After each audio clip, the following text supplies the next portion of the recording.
Hey y'all, and we are back. Welcome to my little corner of the world. This is Casey's Corner. We are inside today because I did not plan this well. I forgot about the holiday weekend, and my neighbors are having a great time out there. It's pretty noisy. So we're inside today.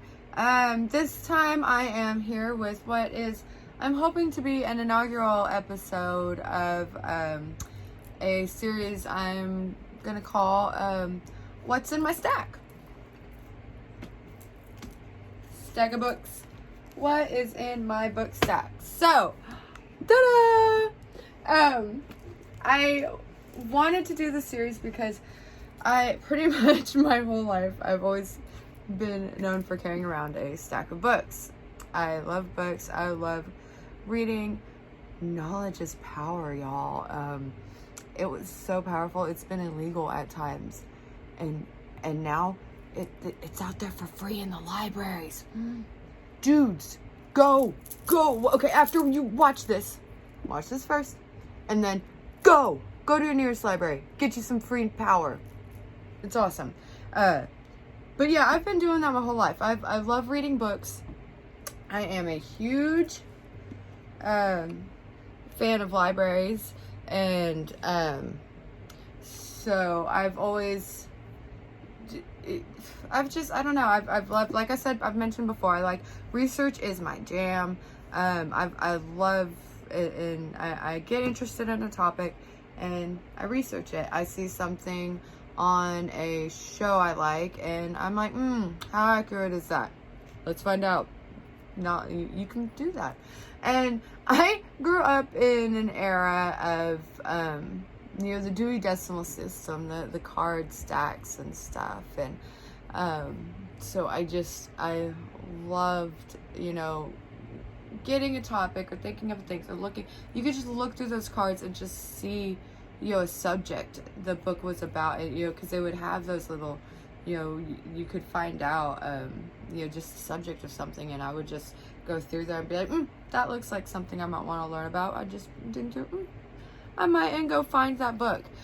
So I've kind of always had that mindset, and which is why I have some of these books, is because I'll find a thing and I'll go off in the rabbit hole, and I've gotten made fun of that for a lot of my life, most of my life, all of my life, continue still. It's especially being a girl and a woman. I've literally had a woman tell me, why are you carrying around all those books? It makes you look stupid.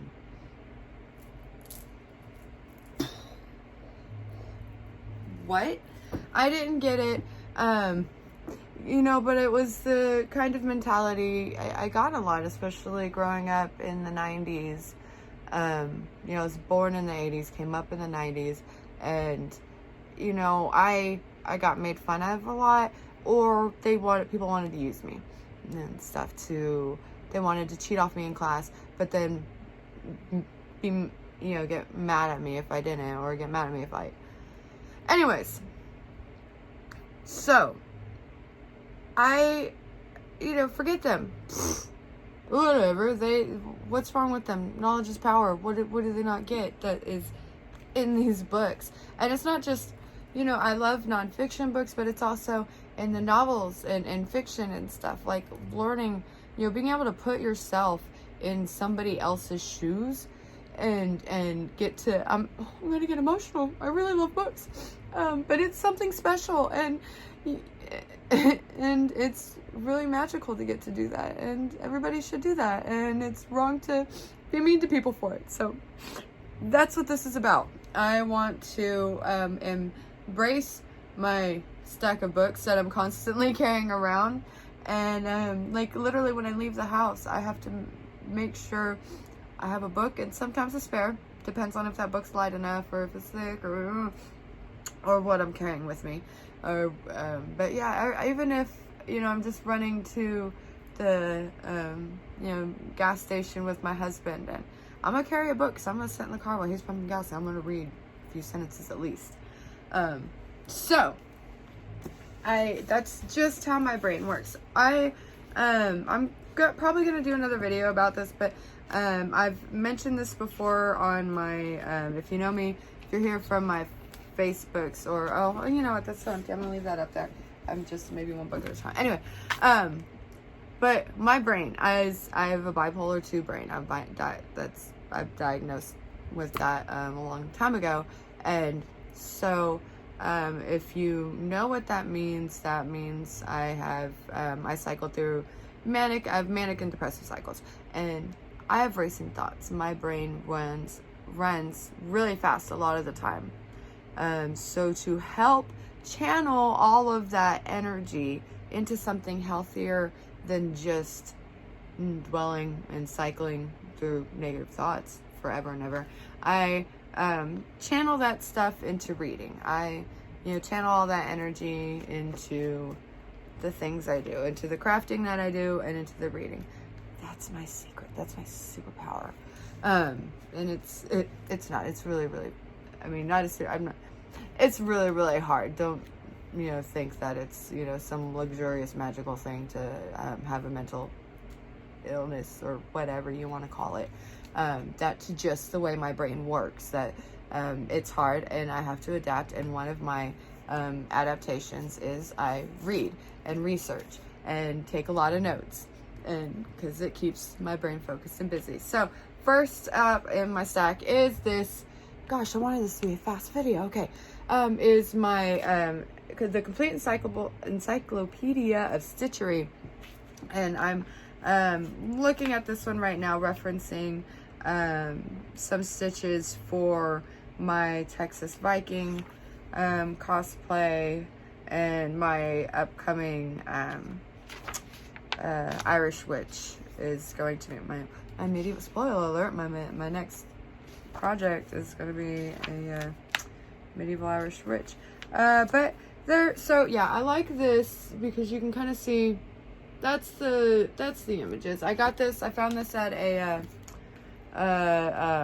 one of those antique alley rummage sale type things, flea market, and that's where I get a fair amount of my books, is either half price books at flea markets, garage sales, and now I've just learned about a thing called thrift books. That's an app. There's an app for that, and I'm giving home to former library books. It's this book. It's been the most happiest thing. I'm so late to everything.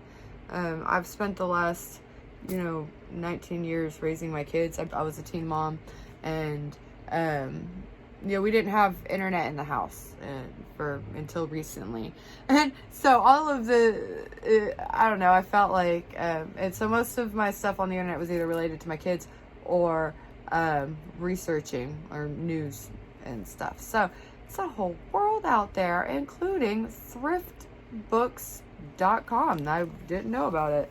So I'm so excited to give forever homes to books like this one, which is my new book, Encyclopedia of the Viking Age by John Haywood.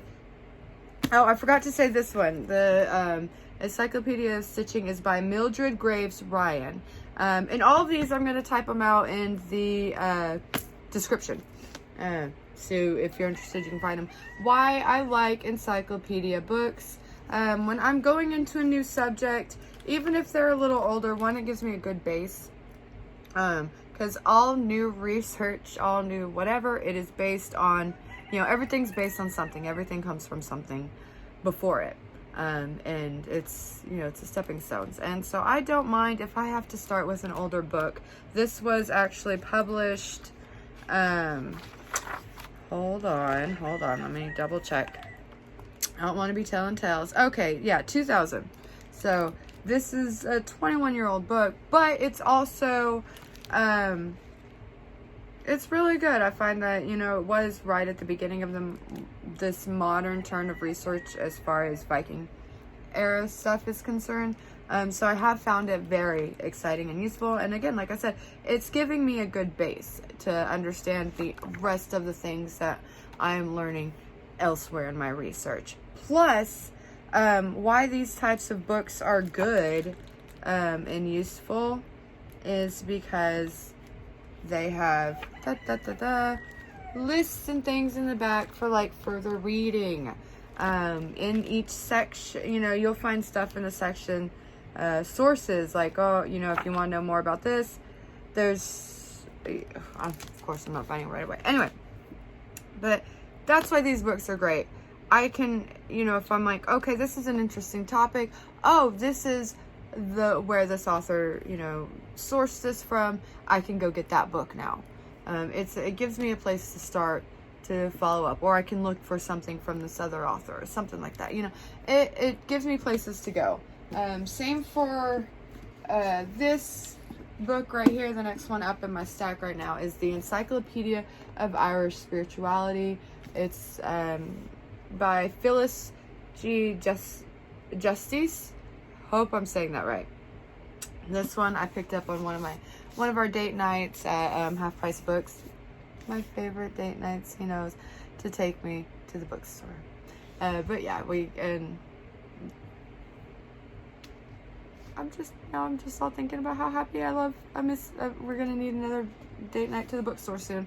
Anyways, so I picked this up there because I've been trying to, you know, learn more about my ancestors and I found out that my great grandmother came over here from Ireland in the early 1900s. I'm pretty sure. I'm still looking to be for sure find the documented evidence of that. That is something I was told by a family member.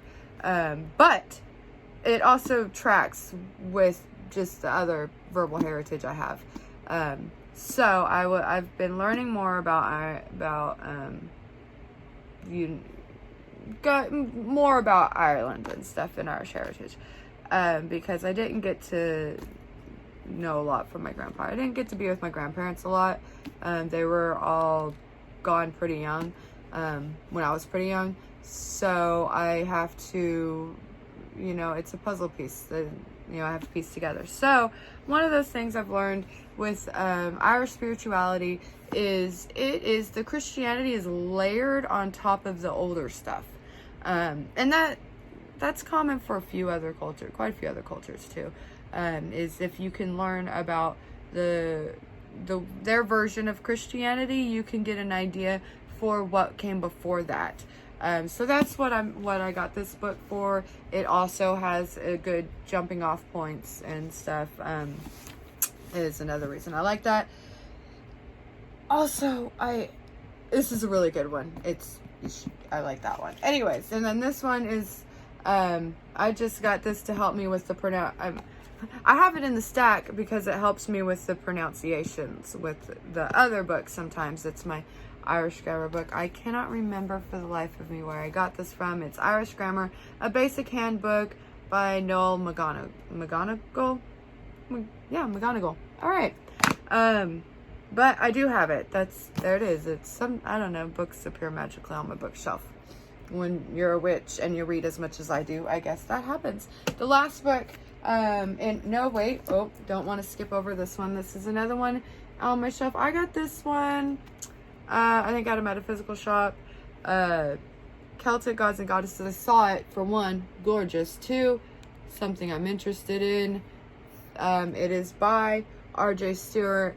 And just a fun bonus for me, it was published in Hong Kong, and I was excited about that. I love collecting different books that were published in different places and seeing, and by different people and things, and just seeing the differences and noticing, you know, what the differences in like the marges or the typeface or where things are placed. This was published in 1990 and reprinted in, I believe this is the 94 reprint.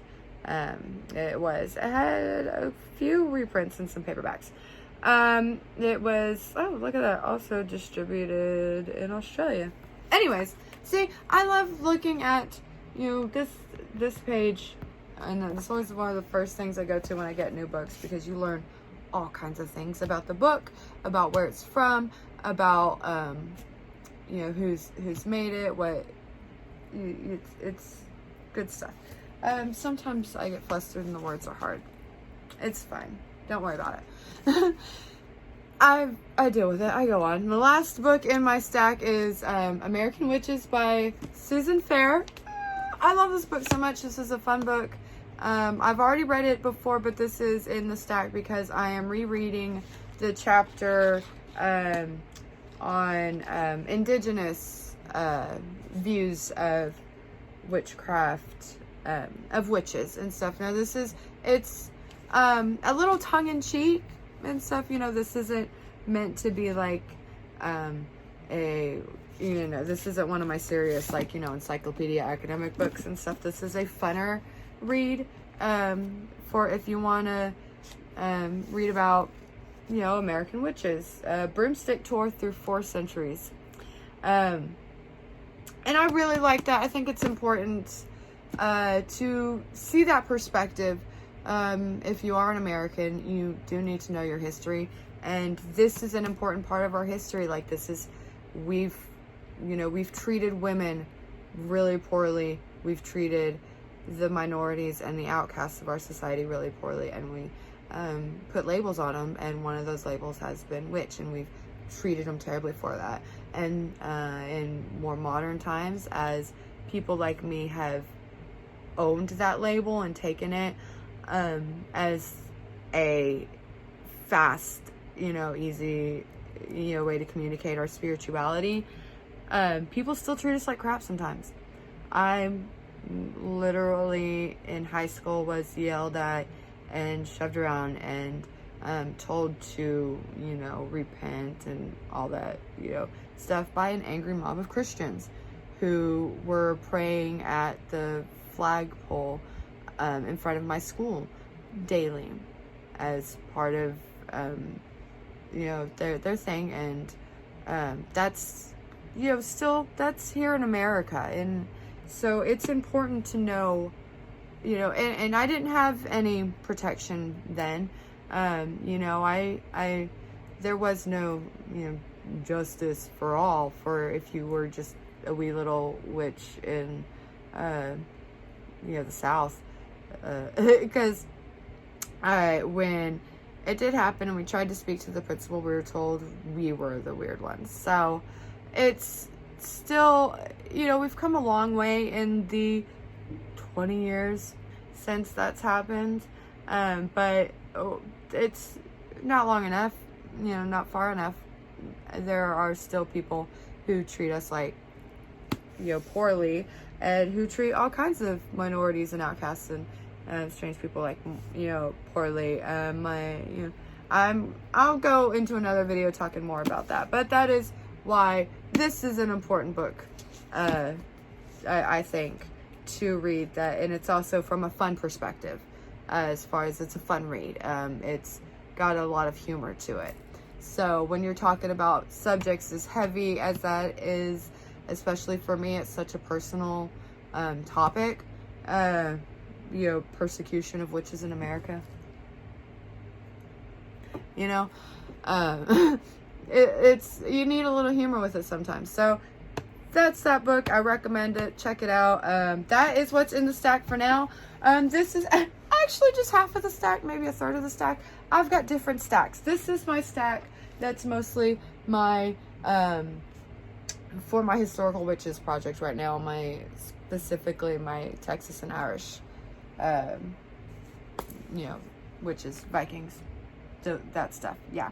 All right, so I'm gonna finish this up. Thank you so much for watching. I look forward to discussing more what's in my stack. I've also got fiction books I'm reading right now. I've got other eras of historical books I'm reading. I'm reading something about the founding fathers right now. That's really good. So I'll talk more about other books in the future. Maybe this is going to be a weekly thing, maybe a monthly thing. I don't know. You tell me. What do you think? Let me know in the comments below. Do the like and share, subscribe, the thumbsy upsies. I don't know. Do the things. I'm new to this, but I appreciate your love and support, and I really appreciate you if you've watched all the way. So have a great one. Thanks. Bye.